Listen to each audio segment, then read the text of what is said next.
welcome back. This is the third class of chapter motion of grade 9. In this class we can study the equations of motion and how these equations of motion can be derived using graphs. Before that, we want to know what is equations of motion. Suppose if a body is moving with a uniform acceleration, then we can relate its velocity, acceleration and its distance covered in a specific time interval t. Okay, using a set of equations, we can connect all these parameters. This set of equation is known as the equations of motion.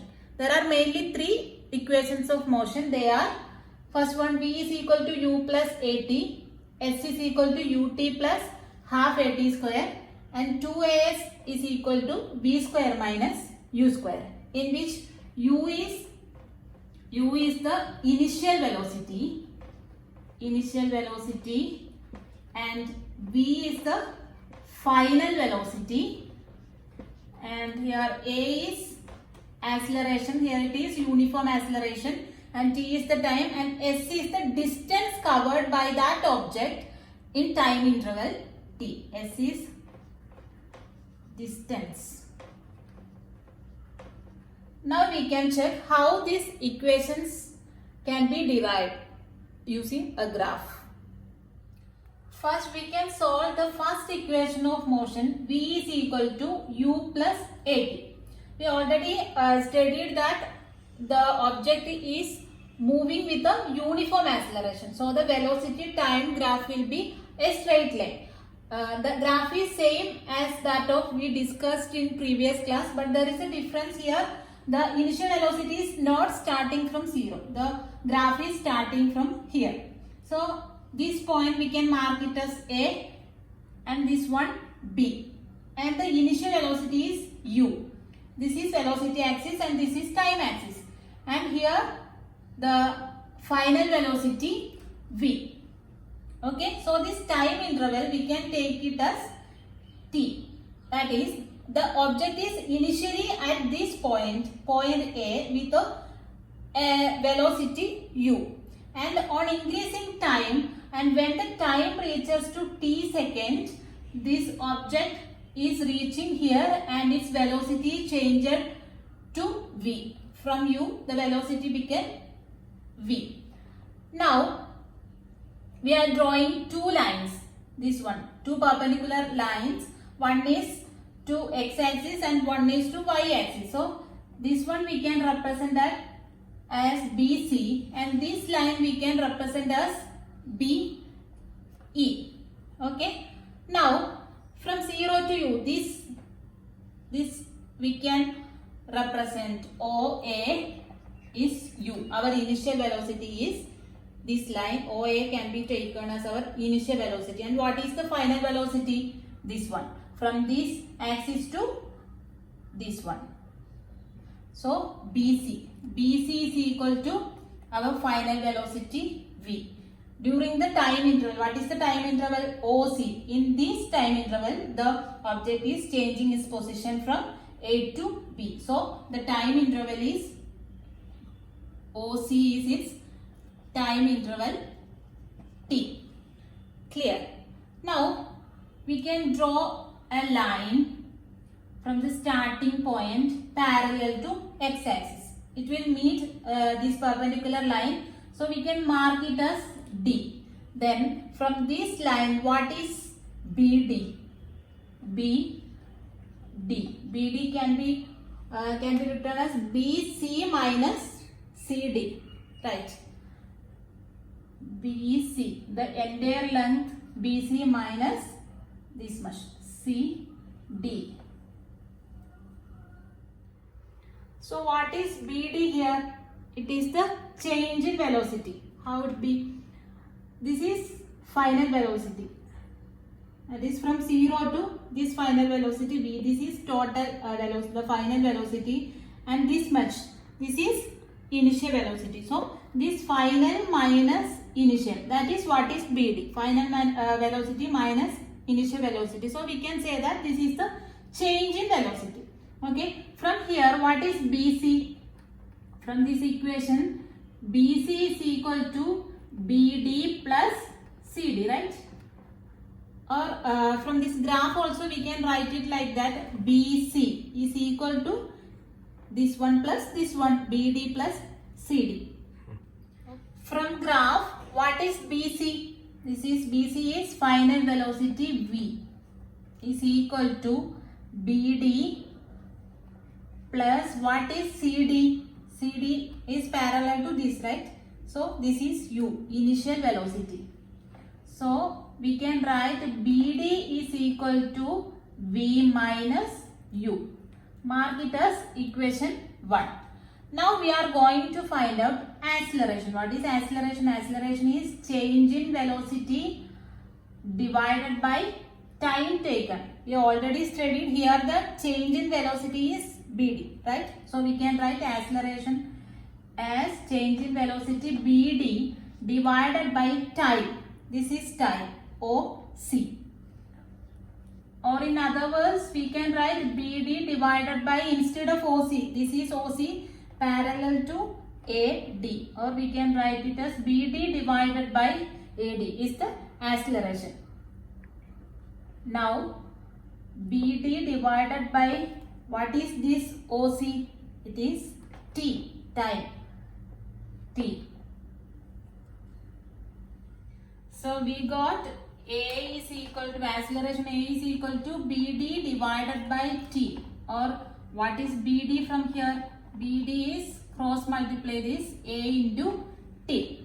Okay. What is our first equation number 1? BD is equal to V minus U. This is equation number 2. Then combine the equation 1 and 2. So here it is BD is equal to V minus U. Instead of BD we can write it as AT. So we can replace the equation 1 as AT is equal to V minus U. Or from this equation we can write V is equal to, on rearranging this we will get V is equal to U plus AT. This is the first equation of motion. Now we derive this first equation of motion graphically. Now we can derive the second equation of motion, S is equal to ut plus half at square. This equation relates the position and time. From the same graph itself we can prove this. Okay, this is our graph and we need to find out the distance here.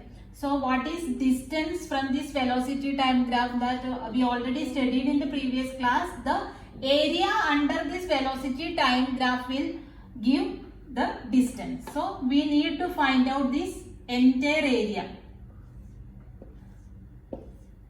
That is S is equal to, distance S is equal to area OABC. OABC. But here this area we divided it into here a triangle and a rectangle. So this area we can write this area S is equal to area of rectangle OADC. OADC plus area of triangle ABD. Area of triangle ABD. Okay.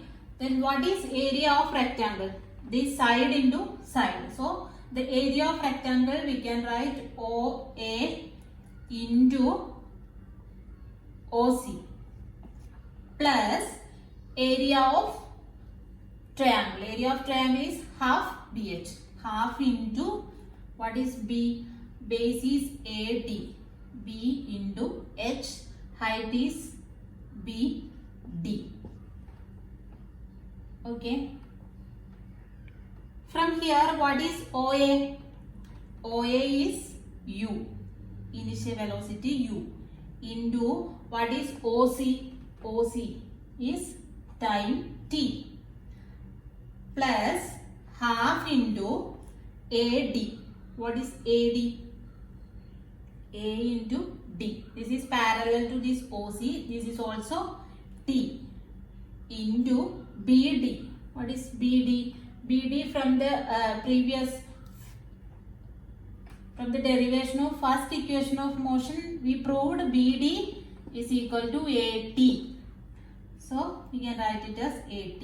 So it will be ut, s is equal to ut plus half into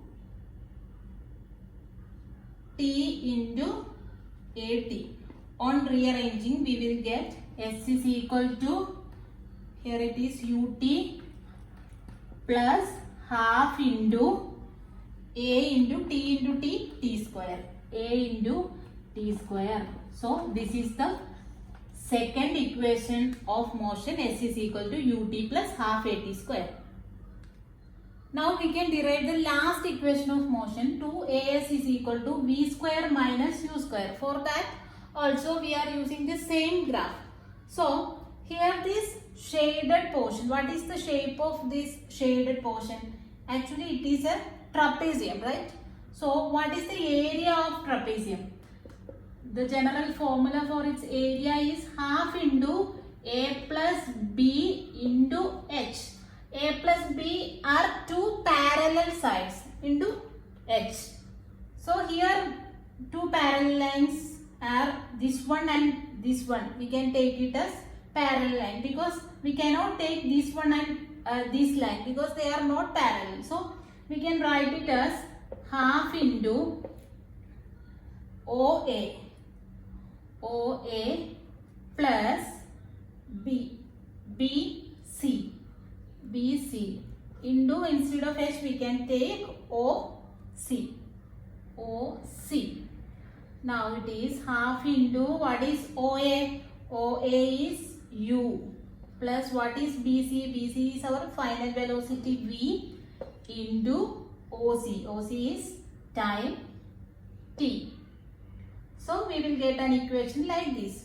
And from our first equation of motion, what is our first equation of motion? It is V is equal to U plus AT. From here we can find out T. T is equal to, how can we write T using this equation? T can be written as V minus U divided by A, right?